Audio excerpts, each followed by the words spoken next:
board-certified licensed music therapist, and I have a business in Las Vegas called Music for Life Health Club and Training Center. You know, my finest achievement was having babies. You know, I look at that and the miracle, you know, just having a baby, birthing, I mean, the whole thing, it's just such a miracle. I can't top it. And that's it, you know. So I have a son and I have a daughter, and they're, you know, that's my greatest achievement is, you know, having created these two human beings. Being able to create a miracle is what I would call an achievement for me. And so I can list miracles and, you know, but my greatest miracle is that God-given life that I didn't do it. You know, I don't know how to create a baby. I mean, there's an act that you have to do, yes. There's some input. Yeah, it's a good way to put it. There was some input. But you know, I don't have the recipe. You can't give it to somebody else. Oh, so the miracle of that and seeing, you know, and feeling and, you know, that whole process that you go through, you know, it's just, to me, that is just like, that's a miracle I can't top. I can't, that's it.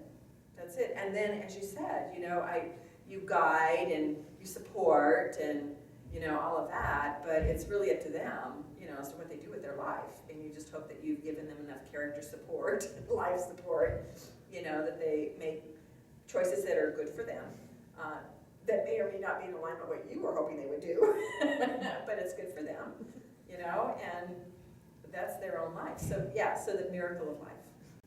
Being the firstborn, I had total support from both parents. My dad was my violin teacher. My mom was my coach, also a musician. The areas that they chose to live in for us were so unique that they were secluded. I mean, I was born in Los Alamos, New Mexico. Los Alamos, at that time, and still is, on top of a mountain with Santa Fe and Albuquerque nearby down in the desert. So I realized I was always confused because I lived on top of a mountain with snow and mountain lions and big trees, you know, but yet we'd have to go down off the mountain and through the desert. So we didn't really live in the desert, but yet there was desert, you know. So we lived in this secluded town. Los Alamos was a gated city. You had to go to the gate to let anybody into the town to visit you. That's where the atom bomb was built. Oh. So we lived in a town where your neighbors were scientists. And if you didn't landscape your yard, they came in and did it for you and built you. So it was very pristine. My school was kindergarten, first, second, third, 4 classrooms, all going outside in a little valley with a stream next to it that I walked to that was like 2 blocks away from my house at the edge of a canyon. And the high school was right above that, so I got to walk up there and have my violin lessons at the high school when I was in 3rd grade with my dad, who was the orchestra director up in the high school. So that was my beginning. That was my first 9 years. And then we moved to Anchorage, Alaska, which is a whole nother way of living, where truly men and women are equal. You can do anything. So that's how I was raised, was to believe that there really weren't obstacles, to be an out-of-the-box thinker. You know, when you get to be 17, 18, you have this rebellious thing against your parents. I'm going to go do it my way, right? No. We all go through that. What's that? So I did that, and I'm sure that I was still playing the violin, you know, for the Anchorage Symphony or whatever, but I was a retail manager at the JCPenney company. And I didn't start off like that. I started off the ground floor and rose through the ranks. And I did that for 7 years, and it got to the point where I just couldn't put up with the BS anymore. You know, there's always one person that can really make it or break it, and I'd already gone through several situations where I won, right? I was just tired, and it had no music in it. And so I was just like, you know, I just can't take this anymore. So I quit at the worst time, a week before Christmas. Oh my gosh. And they still, because they love me, they still said, well, can we give you a 6-month sabbatical and you'll come back? I'm like, no, I'm done. I'm not going to another retail store. I am done.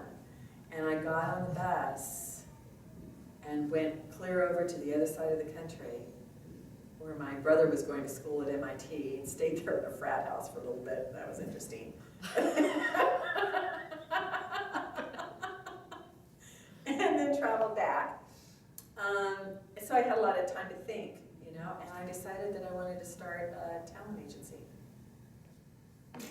So, and that's how I was going to do it. So, you know, wait for that first phone call. And, yeah, and I grew it, you know, to several $100,000. And then I moved down here because my husband at the time got a job down here. And I decided, since I had a 2-year-old daughter, that I needed to follow through and come down. So that's how I got back into music, was having it absent. Where it was like, I was drying up. I needed it back in my life a lot. And then what about music therapy? That's when my husband at the time was the one that had the emergency back surgery. And out of my love for him, I recorded music that I knew that he liked, that I liked, put it on a tape at the time. And when he went in for his back surgery, when he came out, I pushed play on a tape recorder, Walkman. Remember Walkmans? And that's when the nurse came in and, you know, was reading his vital signs at noon, and then 12:15 and 12:30, 30 minutes later, she came in and whipped around to me and said, "What's he listening to?" It's like, me? It's like, what do you mean, me? Well, I'm supposed to be giving him medication right now, and he doesn't need it, you know? So anyway, it was me. I'd play the violin, and I was embarrassed because she wanted a copy of it. I was like, no, let me go to the recording studio, because I'd done it, you know, on the living room floor. So it was that point when that happened that I went, wow, music can do that? I have to tell the world about that. Not knowing that at the time the music therapy profession had already been around for several decades, training music therapists and degree programs. So it wasn't until I moved down to Las Vegas that I really bumped into a music therapist, found out about the profession, started going to my first conference immediately, and I've been going to conferences for 25 years since then. So it took me 10 years to actually get board certified as a music therapist, because there's no degree program here in this state, and finally was able to work it out with what I needed to do and got it done at Arizona State University. So, yeah.